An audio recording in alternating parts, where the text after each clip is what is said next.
દાર ઉછેર કર્યામાં શું થાય? કેમ એવું જીવવું પડે? પૈસાની ભૂખ દુઃખ દેશે, અભિશાપ.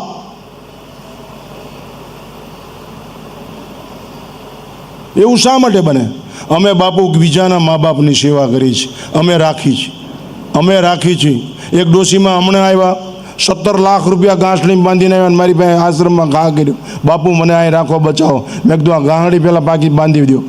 મેં છોકરાને ફોન કર્યો, મેં કીધું આ પૈસા લઈ જા, આ ડોશી ભલે અહીં રહે, બાકી 3 દી સુધી યાદ રાખજે તારું આવી બન્યું છે. 17 લાખ પહેલાં લઈ જા, બાકી 3 દીમાં તું સમજી જાય નકર તારો વારો ચડી જાય. બાપુ બીજે દી જ લઈ ગયો.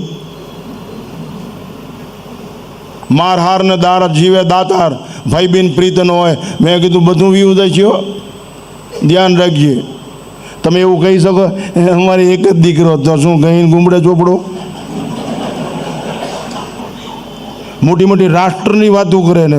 એકવાર હું ભાલમાં ગયો, એ ઉતર્યો, એક પેદલ યાત્રા કરતો. મેં સમગ્ર ભારત ભ્રમણ કર્યું, 37,000 કિલોમીટર પેદલ ચાલ્યો.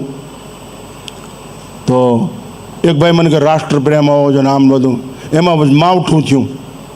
તો દેશી નળિયા ચૂંઓ થયો. ચૂંઓ એટલે સમજો, અત્યારના છોકરાને શાહ જેવો રેડિયા જેવો પાણીનો પ્રવાહ આવે. ચૂંઓ થયો. મને કે બાપુ થોડીક વાર આસન અનપા લઈ લ્યો ને, હમણાં શું બંધ થઈ જાય. એ રાષ્ટ્રની વાતો કરવો જોઈએ, પરોપકાર કરવો જોઈએ, દેશ માટે.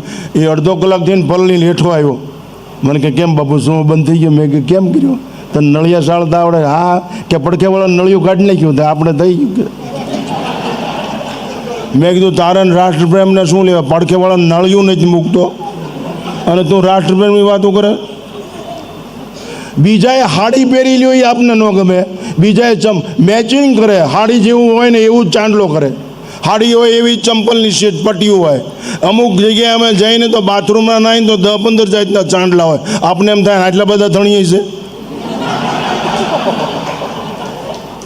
મેચિંગ તમારી આ દેશ સાથે મેચિંગ છે, આ દેશની વિચારધારા સાથે મેચિંગ છે. જીવતા શીખો. જીવનનો અર્થ એટલો નહીં જીવવું વધવું નાશ પામવું. એ ડ્રિંક એન્ડ બી મેરી, ખાવ પીને જલસા કરો. યાવત જીવે સુખમ જીવે ઋણમ કૃત્વા ઘતમ પીભેદ. જલસા કરો, દેણું કરીને ઘી પીવો. મરી ગયા પછી ક્યાં કોઈ આવવાનું? આ જિંદગી નથી, આ પંચામૃત નથી, આ ઝેર છે. તમે નહીં સમજણની જરૂરિયાત છે, સગવડની નહીં. સગવડ આવશ્યક છે, સમજણ અનિવાર્ય છે. શિક્ષિત હોવું આવશ્યક છે, દીક્ષિત હોવું અનિવાર્ય છે. સ્વચ્છતા આવશ્યક છે, પવિત્રતા અનિવાર્ય છે. અનિવાર્ય હોય એનો સ્વીકાર કરવો જોઈએ, નકર શિકાર થઈ જશે. આવું કરો, ફિનાઇલની બોટલથી ઘર સાફ થાય, અંતઃકરણ સાફ ન થાય. અંતઃકરણ તો સત્સંગથી સાફ થાય, અંતઃકરણ સજ્જનોના સંગથી સાફ થાય.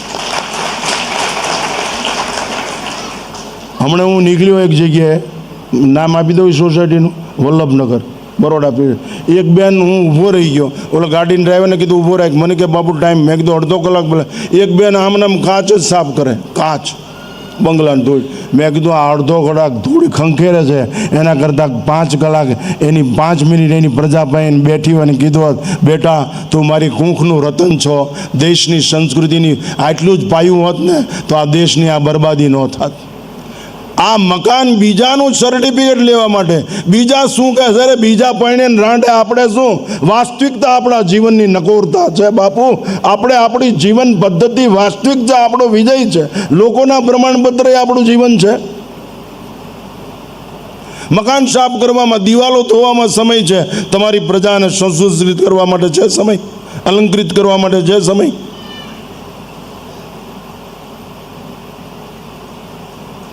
કલ્પના કરો, આ સુરતમાં ઓલી દીકરીનું ખૂન થઈ ગયું, માણસોએ વિડીયો ઉતાર્યો. આત્માન સરસ્વતી હોત તો એક જ બૂટનો ઘા કરત ને છરી પડી જાત નહીં, છોકરો મરી જાત. મરે જ શું કામ? અને એવી દીકરીની સંગ શું કામ થાય? એવા છોકરાઓ પાસે એવું શીખે શું કામ? આપણે પહેલેથી તૈયાર કર્યા હોય, હોશિયાર કર્યા હોય, પ્યાર આપ્યો હોય, તો પહેલેથી ખાનદાનીની વાતો કરી હોય, પહેલેથી સંસ્કૃતિ. છોકરીઓ એવું કરે શું કામ? કપડાં એવા શું કામ પહેરે? આ તો આપણે બીજાની પાસે છાપ પાડવા માટે જીવશો તો થાપ ખાઈ જશો, પાપ નફામાં રહેશે. પૂરા વસ્ત્ર પહેરો. એવું શું કામ જીવન જીવો છો જે સંસ્કૃતિ વિરુદ્ધનું હોય, ધર્મ વિરુદ્ધનું હોય? મારા આશ્રમમાં એલાઉડ નો એલાઉડ. બાપુ અમારી પાસે 50 દીકરીઓ સવારમાં વહેલા આવે, એને એકલો વિશ્વાસ હોય કે મારો બાપ બેઠો છે.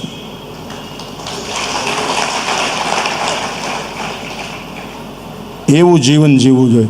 ઓપન કાસ્ટ લાઈફ, રાત અને દિવસ એક સરખા, પ્રમાણપત્રની કોઈ અપેક્ષા નહીં.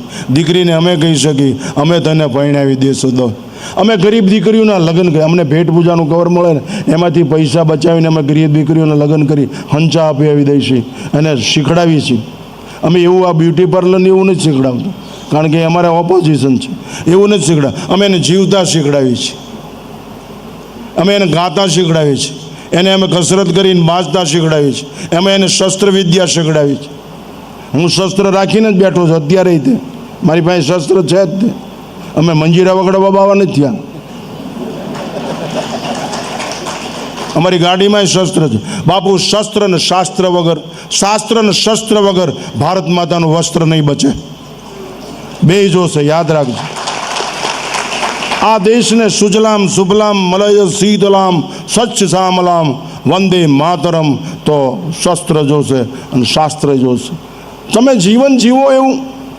વ્યક્તિ જ્યારે સમષ્ટિ માટે જીવે ત્યારે મહાપુરુષ થઈ જાય. ઘરનો ગોળો, પાણીયારાનો ગોળો, તમે 2-5 કુટુંબ પાણી પી શકશો. પાણીયારાના ગોળામાં તમે 2-4 પરિવાર પાણી પી શકશો. એ ગોળો પરબમાં મૂકો તો સમરસતા ઊભી થશે, હજારો માણસો પાણી પીશે. જીવો ખુલ્લા મેદાનમાં, બધાનું ભલું થાય એ માટે જીવો. અને એવું કાંઈ ન કરી શકો, કાંઈ નહીં, નડવાનું બંધ કરી દો ને તોય મોટો ઉપકાર કર્યો છે. આ તો પંચામૃત શું જ્યારે જ ઓગતા હોય. આવડા વળી લખ્યું જીવનનું પંચામૃત. શું આવડા પંચામૃતની તાકાત કેવી એટલી હોય ખબર? રામાનંદી સાધુઓ ચોરે પંચામૃત અમે લેતા ને તેમ બોલતા, પીતવા પુનર્જન્મને વિદ્યતે અકાળ મૃત્યુ હરણમ સર્વયાધિ વિનાશનમ પીતવા વિષ્ણુપાદુદકમ ચરણમ પુનર્જન્મને વિદ્યતે. આ પંચામૃત તો ગંજીપતો પંચામૃતમાં આવી જાય, દારૂ પંચામૃતમાં આવી જાય, આમલેટ પંચામૃતમાં આવી જાય, બેની દીકરીઓનો ભ્રષ્ટાચાર વ્યભિચાર આ પંચામૃત છે. બાકી રાષ્ટ્ર પ્રેમ, ધર્મ પ્રેમ, સંસ્કૃતિ પ્રેમ, શાસ્ત્ર પ્રેમ, સંત સમાગમ આ પંચામૃત ક્યાં છે? ઝેર છે જીવન, વેર છે. હગા ભાઈ હારે સંબંધ ન હોય અને સુંદરકાંડનો પાઠ બેહાડે. અરે તારે રામાયણને શું લેવા દે? ભરતને રામને સમજી શક્યો છું. રહે હું એક દિન અવધિ અધારા, સમજત મન દુઃખ ભય હું અપારા, કારણ કવન નાથ નહીં આય. ઉત્તરકાંડ. તમે વિચાર કરો, ભરતનો વિલાપ. જેના મનનું લક્ષ્ય રામ છે લક્ષ્મણ, જેની બુદ્ધિ ભગવાનમાં રત છે ભરત છે. તમારી પ્રજામાં સંસ્કાર. રામ બોલવાથી ને રામને અંદર રમવા દો. કબાટનો કીર્તાર ભલું નહીં કરે, કાળજામાં કીર્તાર કંડારો. આ દેશની ભૂખ છે.